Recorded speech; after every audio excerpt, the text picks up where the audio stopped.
الرحمن الرحيم. أهلا فيكم. طبعا هذا الفيديو خاص بالأمهات الجداد. هذه سلسلة طبعا في قناتي أنا مسوية كيف تختاري أدوات أو طرق ونصايح العناية خصوصا بالأم والبيبي، خصوصا الأم اللي حتكون جديدة ما عندها خلفية، يعني خلفيتها جدا بيضة، أو كنت مخلفة ومن سنين ونسيتي، فهذه حلوة إن احنا نساعد بعض. ادخلي في قناتي في قوائم التشغيل هتلاقي سلسلة كاملة من إلى تهتم بنصايح والعناية بالبيبي، خصوصا اللي هو حديث الولادة.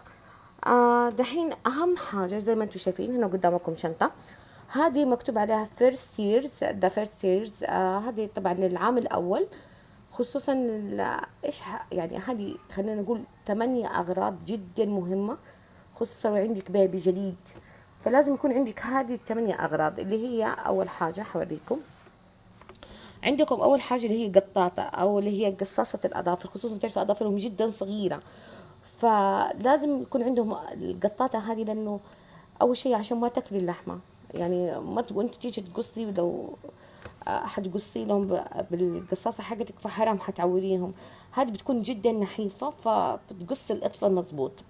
طبعا مقص، طبعا العدة هذه لازم تكون خاصة فيهم، لأنه لا ننسى إنه هم أول 6 شهور الأنتي بكتيريا يعني مناعة ما عندهم يا حرام. فالموضوع الجراثيم جدا تكوني يعني مهتمة 100%، مو 100%.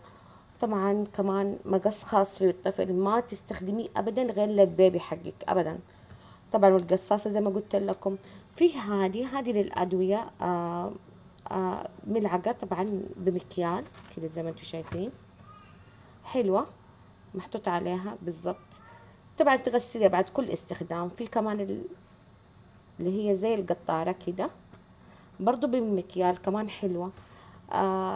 في هذه النفافة اللي هي حقة الخشم، تعرف الواحد صعب ينظف خشمهم، فهذه اوريدي يعني مسوينها للبيبي اللي هو في عامه الأول، ومشط وكمان فرشاية، خصوصا انه لسه زي ما يقولوا راسهم ما لسه ما تكمل او ما قفل لسه، فانصحك دائما بالفرشاة. المشط ابعدي عنه لانه جدا ثقيل.